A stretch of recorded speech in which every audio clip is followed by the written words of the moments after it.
Welcome to On Cloud, the podcast for cloud professionals, where we break down the state of cloud computing today and how you can unleash the power of cloud for your enterprise. Now, here's your host, David Linthicum. Welcome back to the On Cloud podcast. Today in the show, I am joined by Raquel Buscaino and Kelly Raskovich. Welcome to the show. Thanks, Dave. Great to be here. So I work with these people day in and day out on the same team and really enjoy working with a great team of very innovative people that are really kind of thinking about where the technology is moving to and where we should be, kind of placing our bets as to, how the technology should work and how enterprises can benefit from it. And today on the show, we're going to talk about cloud and space, or space in general. So give us your stories. Raquel, you first. What's your background? How you came to Deloitte? What you've been focusing on lately? Yeah, happy to. Also, by way of very brief introduction, I'm our emerging technology lead on our U.S. novel and exponential technologies team at Deloitte, or our next team, which is basically a way of saying that our team senses and makes sense of what's new and next in tech. I started off working at Deloitte about 2017, 2018 in our blockchain practice, became fascinated with understanding new technologies. And then about 3 years ago, started working on a team our next team that focuses on the intersection of multiple different technologies. So even this podcast, right? Space, tech, and cloud. What's the intersection there? Maybe AI and IoT. And so looking forward, we spent the last year or so working on the space tech report that launched in June and couldn't be more excited to share the findings from that report and talk all things cloud and space today. Yeah, I'm looking forward to it. Kelly, how about yourself? So grateful to be here, Dave. And Kelly Raskovich, I have been at Deloitte for the past 12 years. So I joined right out of college as a business technology analyst and spent the first 8 years of my career here all up in everything data, serving clients across the board, but mainly focusing in the energy and industrial space, and have segued into serving many clients across the board with Raquel and yourself, and love all things emerging tech. And as I think about this past year, I would have laughed when we talked about space a year ago and how I thought it was really all about the fun movies that I've been watching or that really cute space print I got for my 1-year-old. And it's been a journey to date, and so grateful to share all the wonderful learnings that we've had, because there's so much going on in space that is applicable to the everyday person and everyday organizations beyond just government agencies and private space companies. So it's been such a wonderful treat to be a part of this, especially since we're foraying into kind of a new domain that we haven't focused on in the past. Yeah, and there's a lot of interest in moving out, and certainly evolution of technology over time, the ability to leverage satellites in a very strategic way, global coverage and connectivity, are areas that we're looking to move to right now. The ability to kind of take technology out to people who are able to consume it. And the way you do that is via communications, and the best way to do communications and certainly have centralization of data storage, things like that, is really kind of look into space. So what is X-Tech? The great question. So we've really been focused on all things emerging tech for the past 14, 15 years. Our bread and butter is our flagship report that we produce annually called Tech Trends. And as part of our research over the past year and a half, we actually noticed that in the notion of focusing truly on information technology, there's so many tech adjacent domains that are poised to make an impact in the future that are spotlighting new and exponential technologies beyond information technology that are going to have those economic opportunities, ability to drive growth over the next decade.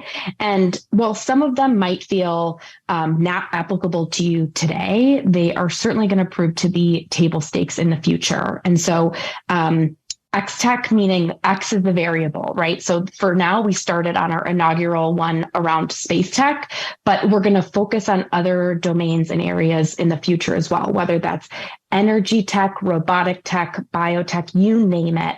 There's so many ways in which we are going to be able to cultivate opportunities and advantage across areas that are tech adjacent and core to information technology, but so much more than that too. Yeah, it all comes back to your ability to utilize tech in a wise and strategic way. I think that's the theme of everything now in terms of how information technology is evolving, and everything else is kind of interrelated one to another. Suddenly, autonomous driving and satellite communications and IoT and all this stuff really kind of comes together. Something that's being driven by the cloud, but this is really about different branches of technology and us kind of taking things to the next level. So Raquel, why space tech? Why now? Yeah, no, it's a great question. I mean, there's a ton of public excitement around space that has been, increasing the last couple of years. You think about going back to the moon. I mean, it's been over 50 years since a human being last set foot on the moon. And now we have plans to return human beings to the moon in less than, or a little over 2 years, right?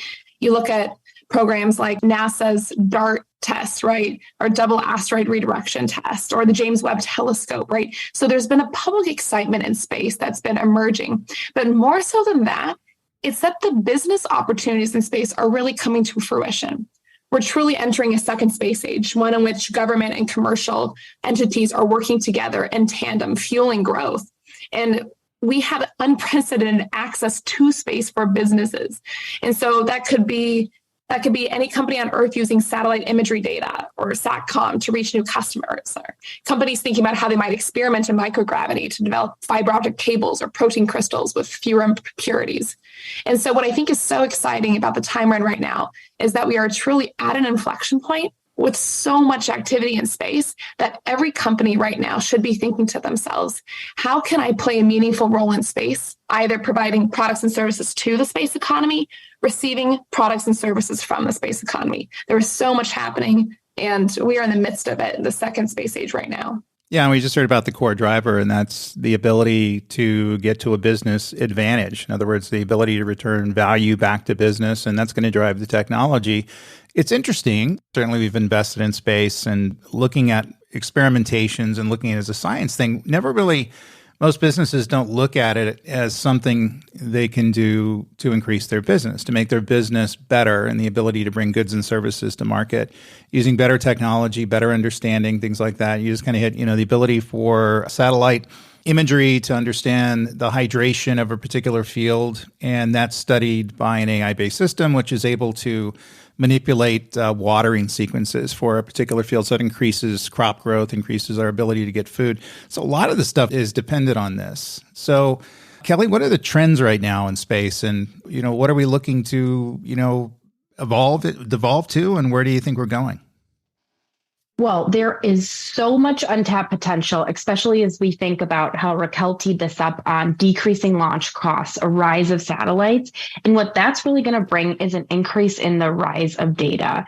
And if you break it down, there's so much tech that's going to be needed to support this as we continue to evolve and shift and leverage more capabilities in space. And I see cloud computing being at the core of a lot of this. And so, as we explore opportunities, one of the other ways that we break it up to is sharing kind of categories for how these business opportunities are segmented, right? So there's creators, so companies that can build space infrastructure. There's purveyors, those that might help contribute parts to space infrastructure, but consumers, those are going to be companies that businesses are going to be able to benefit from that space infrastructure. So just as a dating app and a navigation app is also powered by data from satellites, we're really seeing that consumer angle of opportunities rise as we go. So Raquel, I don't know if you have anything to add on that, but there's just so much of an evolution around this, and it's just really exciting to be a part of. No, I think that's spot on, Kelly. And I mean, the increase or the decrease in launch costs we're seeing, and the increase in the number of satellites. I mean, from 2019 to 2022, that the number of satellites in orbit more than tripled, right? And so it's not just that we're seeing minor increases, year over year, but truly an exponential rate of growth and rise of the data that we have. And so I think it's important that now more than ever we have this conversation about the intersection between cloud and space, because we're truly in the midst of what I think is an exponential curve and the amount of data that we will be receiving from space. Yeah, and certainly private companies jumping in, is kind of an instantiation of that. People are willing to make investments in there because there feels a bunch of value that's going to be coming back from those investments. And also it's decreasing launch costs and satellite costs, things like that, as we get more businesses into space. Ultimately, the prices end up coming down. And that's, I think, something that's going to benefit everybody. You think about computing, and certainly cloud computing, we've been moving into a ubiquitous, kind of state. In other words, we're moving to the edge and IoT, and we're putting data everywhere. Really kind of the central theme of cloud computing was to put everything in a cloud, which even though it may be physically distributed, it's a centralized system. And now with the advent of us being able to leverage storage and processing from many different platforms, many different physical platforms, we have the opportunity to do some of these things in space. And so as it's producing lots of data, you just mentioned imaging data and things like that, we may be able to process that data at the point where it's consumed, in the satellite, in the spacecraft. So as data collection process changes, what changes, Kelly? I think the data that we're going to be getting is going to be better, faster, and more abundant. I think we're going to be able to have better insights into supply chain. If you're any type of company, any type of industry, think about the opportunity to help even with latency issues, right? So as you mentioned, integrating with cloud services on a spacecraft, for example, having the ability to do that real-time data processing in space enables us to do that decision making closer to the source of data and creates an opportunity for continuous communications with Earth. And it also reduces our dependency for those Earth-based data centers. So 2 years ago, if you might have asked me if cloud services in space would be legit, I might have laughed, but I really, truly believe it now. And I think we have an opportunity to manage locally and really share what's truly needed and processed back to Earth in a way that creates improvement opportunities across the board. And we can't do that without cloud. Yeah. And if you look at it, the ability to process it at the point of consumption really kind of makes sense. And certainly, putting AI engines and learning models in space, as a cloud service, and the ability to deal with this large amounts of data, probably petabytes of information, and not having to transmit it back to Earth to be processed. That's where the data is collected. So process it where it is, come up with your conclusions about what you see within the data, and just push those results back to the Earth station, which normally is a small fraction of all the information that you're analyzing. What are your thoughts here, Raquel? Yeah. I mean, the question is, how much data is coming down from space? I think a better question is, how much do we want to come back down from space? And so when I think about in-space data processing consumption, I think about the two different markets, right? One is that data being brought down, the data and insights being brought down for Earth, right? Consumption on Earth. And the second is for use in space.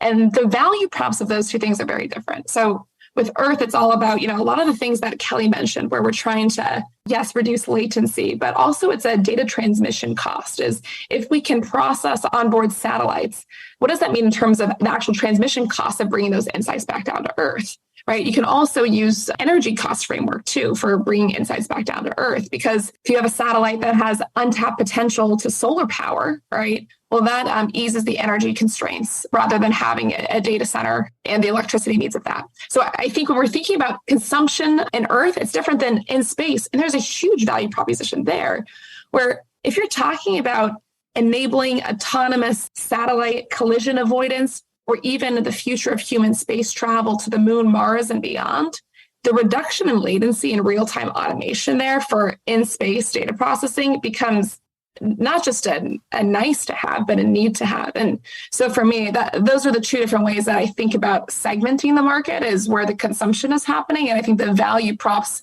in those two areas are different, but meaningful in their own ways. And I think of cloud applications using space-based system, it really is adding this to your arsenal of technologies. In other words, we're not just looking at space as a place to collect information where imagery comes from, things like that, but a place to actually do a good deal of the processing, again, process it on site. And so the number of applications are just huge. The ability, we already mentioned the agricultural application, the ability to look at water saturation for particular fields, but the ability to automate an intelligent supply chain that's able to deal with weather information in real time to figure out different ways of doing logistics, rerouting different goods and services via a different way, just kind of based on weather conditions, maybe in heating conditions over time. Endless number of things that I can think of using this. Kelly, do you can think about other things and other applications we can do? I think there are so many more applications, but what I think about too, is you kind of teed all those up, is think about the accuracy and the better decisions we'll be able to make as a result of this increased data, this quicker data from a latency perspective too. I just think that there's going to be opportunities for better decision making, quicker, faster, and we're really going to enable organizations to get to that value sooner than they may have historically in the past, and really allow for a successful future, not only now, but in the years to come. And so space being not only the next frontier, but really the next big market, and offering those business opportunities, right? It's bigger than tourism and media and agriculture. It's really tapping into every industry in between. Yeah, and it just provides a set of possibilities. We now have space-based cloud platforms, just coined that term right now, which really kind of is an option that I don't think many cloud architects really consider. And the ability to leverage this, not for everything, but the ability to kind of find good use cases and how to make it more worthwhile for the business. Again, we're doing something, we're augmenting existing technology. There is some net new technology in here, but in essence, we're just taking the stack to another layer. In this case, a layer that happens to sit in a spacecraft or a satellite, above our heads. So what are the trends in space, Raquel? Yeah, I mean, the trends broadly, as Kelly kind of mentioned, is we're seeing a lot more data because of the reduction in launch costs and the increase in the number of satellites. I think one of the trends that we'll expect to see as it relates on the data front here is you're going to have so much data and so much insights into what's happening on Earth that it'll become more a game of consolidation, aggregation, and sense making rather than a game of sensing. And so what I expect to see is, and we've already seen this in part, but the ecosystems, partnerships, and alliances for how different companies consolidate that sensing data, that Earth observation and satellite data together. I think that's going to be an emerging trend that we'll continue seeing as it relates to data and insights. I mean, broadly, when it comes to space, there's a ton of trends that we're seeing. And of course, we'll encourage folks to read the Space Tech Report, where we talk about everything from manufacturing and microgravity to in-space servicing, assembly, and manufacturing, or 3D printing structures in space. I mean, there's a lot that's there. But I think the important thing is that data sits at the heart of all of it. And so if you're not looking at data as the enabling roads and highways of what's happening in space, you're missing the mark. Yeah, you think about it, we can see, movement of vehicles, the ability to kind of look at stuff in real time. People think, of imagery. You look at stuff that may have 3 or 4 months different latency in looking at the stuff, but we do have the ability to see things in real time. But the thing is, we can't process that information. We can't send all the information down to Earth and do so in a way that's going to be useful. So again, the ability to process it at point of consumption, the ability to kind of look at and analyze these images and just push the answers, down to people who need the answers. That's kind of the real power here. So in other words, we truly are adding this to our arsenal of technology that we can leverage, and how we can, do so in ways that are just a number of different applications moving forward. What are your thoughts here, Kelly? I think that it is going to be quite an evolution as we go, because if you think about it, a few years ago, it might have felt like too early to act, but really there's an opportunity to act now when that exponential technology and this emerging market feels too early. And so allowing for that data consumption, the data quality, the data awareness, the data governance to be something at the forefront of everyone's thinking is essential.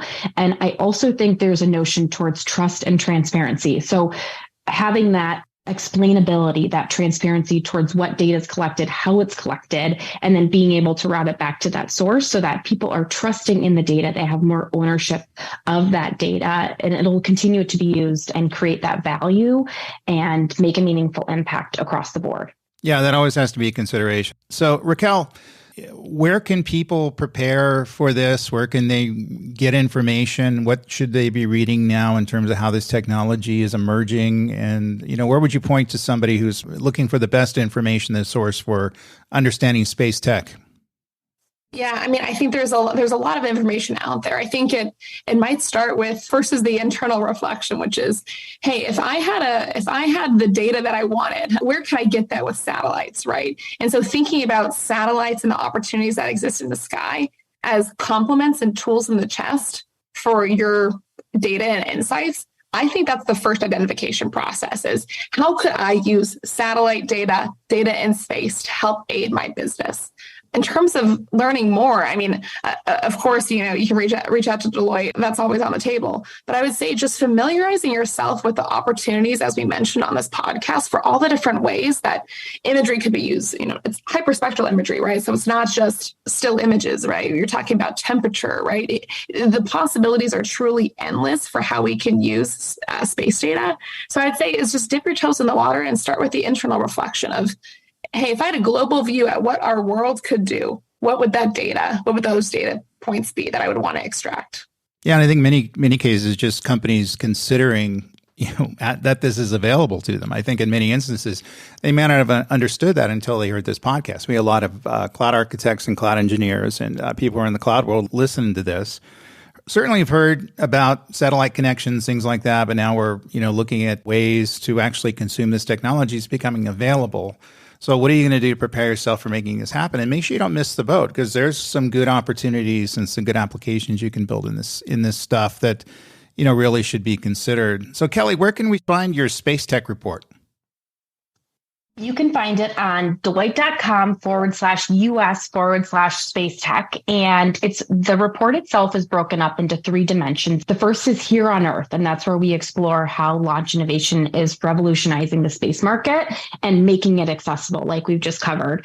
The near section is really talking about in Earth's orbits and examining how satellite space stations and services are already existing and are going to create opportunities for commercialization. And then the third section is all around there in deep space. So considering deep space human exploration from the moon to Mars and eventually even asteroids, along with economic opportunities. So it's really a wonderful read. We have beautiful imagery associated with it. And then throughout, we've sprinkled in some ahas or considerations as it relates to ethical considerations, sustainability considerations, legal considerations that really get the reader thinking about how this might apply to them and how this could change in the future. Yeah, I urge you to look it up and read the report. There's a lot of good information out there. That's a great place to start, and what your jumping off point should be, for understanding and leveraging this technology, and also the fact that it's included in what you need to understand about technology moving forward. So we're an architect. We have to consider all potential solutions, and we have to figure out ways in which you can configure those solutions that are fully optimized to the needs of the business and the needs of the application and the use case. This is part of it. So you have to consider the ability to utilize space, and you would hate to, build something and figure out, wow, I could have done a whole lot better if I would have had this technology in my portfolio. So again, this is about understanding where you need to go. Well, thank you both for being on the podcast. If you enjoyed this podcast, make sure to like us, rate us, and subscribe. You can also check out our past episodes, including those hosted by my good friend, Mike Cavas. Find out more at DeloitteCloudPodcast.com. All one word. If you'd like to contact me directly, you can email me at dlinthicum, LINTHICUM @Deloitte.com. So until next time, best of luck on your cloud journey. Stay safe. Cheers.